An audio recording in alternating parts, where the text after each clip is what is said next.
Today we're going to be making a business card here in Affinity Designer 2. So let's get into it. Firstly, I'm going to be going to my cheat sheet so that I can get the correct dimensions. If you want access to my cheat sheet, don't worry, I'll put it in the description below. Here it is. For a standard business card, we're going to be doing it in inches, which is 3.5 by 2 inches. So here I am in my Affinity Designer. I'm just going to make sure my page width is 3.5 by 2 inches. And we're doing 300 dpi since it will be printed. And because of that, we need to make sure that our color is CMYK since it will be printed and printers print in CMYK. Also, we have to double check our bleed is at 0.125, as the printers will be printing slightly larger than the card size, and then they'll cut off the ends to make sure that it fits smoothly. So we need to make sure that our ink runs over the page so you don't get those white margins. Let's create. Here is our artboard. So what I've just done in the meantime is I've just put out all the text that we'll be using for our business card. Our company will be called Pixie Dust Prints, and their tagline is magic in every print. I put my name for the back, my title, address, cell phone number, email address, as well as websites. So now we've got one artboard, we'll have to create a second one because we're making a front and back card. So I'm just going to click on the left here to our artboard tool, and at the top I'm just going to say insert artboard. Now we've got two artboards of the exact same size. Now firstly, what I'm going to do is I am going to be creating a pattern for our pixie dust prints. I am going to create a pattern using the cog tool. So what we can do is hold on the side here. If you don't see the cog tool, you come all the way down and you select the cog tool. I'm going to be holding down the shift key so that I got even sides. So it'll be a perfect square, and I'll make this around 3.2. I think that's about fine. And I'm going to create a pattern. If you go to the top here, you'll see presets, and they've got all possible different patterns with the cog tool. I'm going to be using this one over here since it kind of looks like pixie dust. There is our pattern. I'm going to drag it into my top left corner. I'll be holding down my option key, drag one to the far right corner, and then I'm just going to keep holding option while my pattern is selected, and I'm going to create about 6 at the top here. That is 6. Perfect. Now I'm going to select all of them. I'm going to go to my align tool at the top here.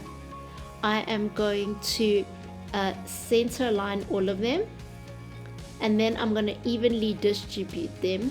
Now the distribution takes place between the very first and very last part of your pattern. So make sure put one in the beginning and one at the end. Now I'm going to be holding down my option key because I'd like to duplicate this pattern, and all I'm going to do is I'm just going to make this center dot here at the base of this pattern, and I'm going to do the same center dot at the base of this pattern. Just keep holding down option and dragging. You can create patterns in Affinity Designer, but I just found this to be quicker. I'm going to zoom out. Can you see over here we've got a whole bunch of ones that I'm just going to delete. I'm going to group these by clicking Command G, and how you get your grid lines is you come to view, you could do show guides, and we also want to show bleed. And I'm just going to make sure that I drag it out to the ends of my bleed marks. Now what I would like is a rectangle because I'd like to create a gradient. So I'm just going to make sure that it goes all the way to my outer bleed.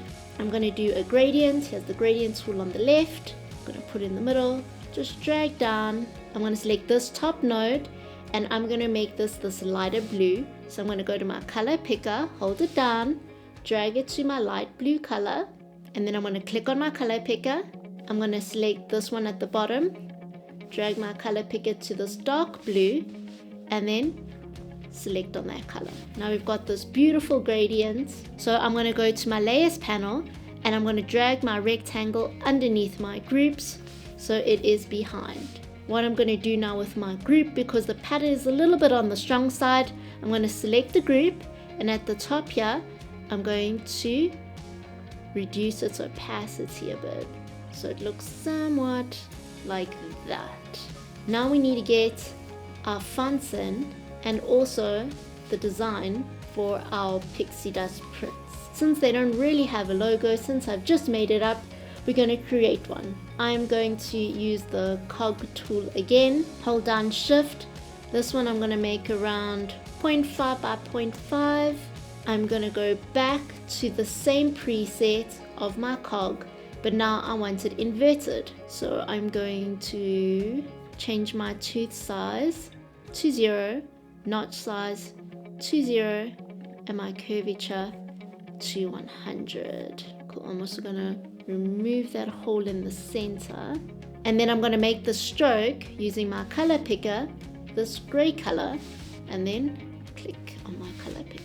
I'm then going to go to my stroke panel, and I'm just going to increase my stroke ever so slightly to maybe 0.7. I think that looks good. I'm just going to select my two textures, and then I'm going to go to the right hand side panel here where it says characters. I'm just going to convert it over here where you see typography, since I want everything in caps. Now we're going to play with our fonts. I would like this in Oswald, I think that works, and this we're going to do in Roboto, and I think I'm going to go with Roboto regular, and I'm going to make this size 8. So now that I've made it 8, I'm going to make our pixie dust about a 15. For now, I just want it to be the color of my light gray, and I don't want a stroke. Now we're going to drag this onto our artboard. I'm just going to hold shift while I select everything, and I am going to align them. I'm going to center align it, just adjust my spacing. Oops. I feel like I'm going to make the stroke a little bit thicker. Too thick. I think 0.9 would work. And now I'm just going to hold down shift, Command G to group everything, and I'm just going to center align this to the center of my card. That was quick and simple, and we've already created our front page. Cool, now we're going to be doing the back side. Now I would like to reuse this pattern on the back. So instead of remaking it, I'm just going to go to my groups. I'm going to copy, Command copy, go to artboard 2, Command V for paste. Cool. Now I've already got it on my second artboard. I'm going to close artboard 1 just for viewing. We're going to now work in artboard 2. I'm going to make this a little bit lighter. So I'm going to go back to the opacity of my group. And I'm just going to drop it down. I want it there, but I don't want it overwhelming. So I think about 25. We can still play with that if we want. I'm then going to get my rectangle tool, and I'm going to create a rectangle. I'm going to go back to my color. I'm going to swap it around so that we're on a full. I'm then going to go to my gradient tool. Cool. Now that I've got my gradients, I'm going to click on this dot, and my colors are now in this top right bar, which is quite simple. So I'm going to use my dark blue on the left hand side, and on this dot I'm going to click my light blue. Perfect. So I would like to make this a triangle. So what I'm going to do is I'm just going to go over here to where my cog tool was, hold it down, go to the triangle tool, and I'm going to add a triangle. Lucky I've got those guides on. Oops. Or not. It's okay. It's cool. So what we're going to do is we just rotate this and hold down the shift key, so then it will go in 15-degree increments. I just selected V to use my selection tool, so I can just drag this and fit it where I need it to be. So somewhat like this. What do you guys think? Just going to make sure that it lines up. I'm going to select both of them by holding down my shift key, and I'm going to go to the top right here, and I'm going to click on the add, because I want them to join into one shape. See, now they're one shape, and I can adjust the size as I see fit. I'm just going to click on it. I'm just going to make sure that it's centered aligned to my artboard. Now we're going to be adding in all our contents. Please make sure that you use a size 8 as the smallest as your text also becomes a little squinty and a little problematic. So I want to make all of this gray color. Yeah, that looks good. I'm just going to make sure that they're evenly distributed. I'm going to add my name, which I'm going to also make this one Oswald, and I'm going to make graphic designer Roboto. Cool. My graphic design is a little bit on the massive side, so I'm going to shrink that baby down now. I'll make it an 8. I'm going to bring it slightly closer. I'm not really feeling this, so I'm just going to select my name, and I'm going to be making the font bigger. I'm going to group these, and I'm going to center align them, and then I just like to add a line. So I'm going to take my pen tool and just create a little line from there, holding down my shift key so I get a straight line, and I'm going to give it a stroke of black. And if you could not tell, this stroke over here has round caps, which you can just go stroke, caps rounded, and that's actually what I would prefer. Now what we need is, we need some icons, so I'm going to make them very quickly. So let's do this. I'm going to get my ellipse tool, hold down shift so I get an equal circle. I'll make it 0.1 of an inch. I'm just lining it up with the address. I'm then going to go to my color. I want the stroke to be this gray color, and I do not want a full. This looks a little bit on the big side of my stroke, so I'm going to drop my stroke down 0.5. So now for my location, I'm just going to go back to my shapes, hold it down, and I see there's a tier tool. I'm just going to create a tier. I'm just going to hold down my shift key, rotate it to 180 degrees, hold down shift so it keeps its shape. I'm going to shrink it down, just going to shrink it into here, and then I am just missing my little circle. Just going to select all of this, and I am going to center align everything. So there is our little icon. I'm going to select my outer circle, hold down option, and I'm going to hold shift as well so that it only moves in a straight line. As you can tell, shift is my favorite key ever. I shift everything. Cool. So now we need a cell phone. I'm going to make a cell phone very quickly. Very simple cell phone. I'm just going to use 2 ellipse tools and a rectangle. I'm firstly going to move this from stroke to full, from stroke to full, from stroke to full. I'm going to hold shift to select these two, keep holding shift just to make my circles a little bit bigger. And you see how I'm just using my grids just to snap them into place so they connected vertically on this end and horizontally in the middle. So what I'm going to do is now I'm going to select my 3 shapes, go to my add tool. Now everything's been added. I'm going to go to my direct selection tool, which is A, and I'm just going to hold in the center and just give it a little bit of a bend. And there is our very quick mock-up of a phone. I'm just going to tilt this, make it slightly bigger, holding down shift so we keep our proportions, and we're going to center it in. Cool. So there's our quick mock-up of a phone. We're now going to do one for our emails.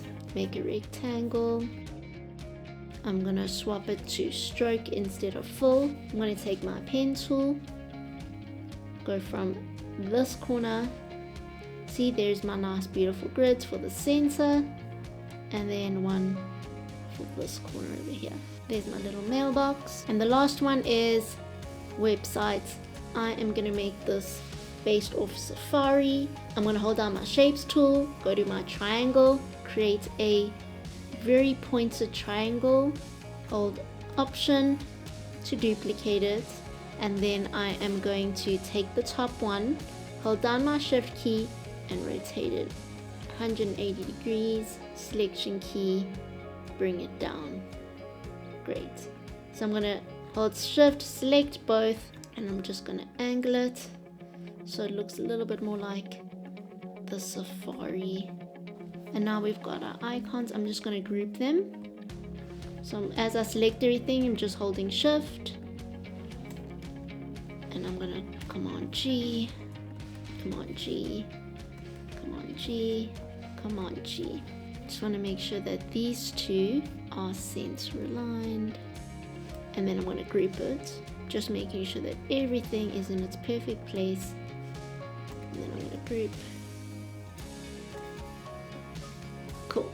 Now I'm just going to select all 4 of them, make sure that they are evenly distributed, and once that's done I'm going to group them.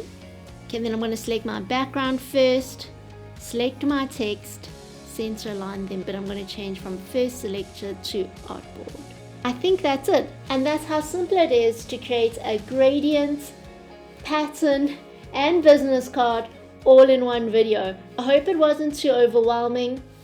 Don't forget, if you need help with the cheat sheet, you can grab it from the description below. If you guys have any questions, don't forget to leave me a comment below. Otherwise, don't forget to like, subscribe, and I'll see you guys in the next video.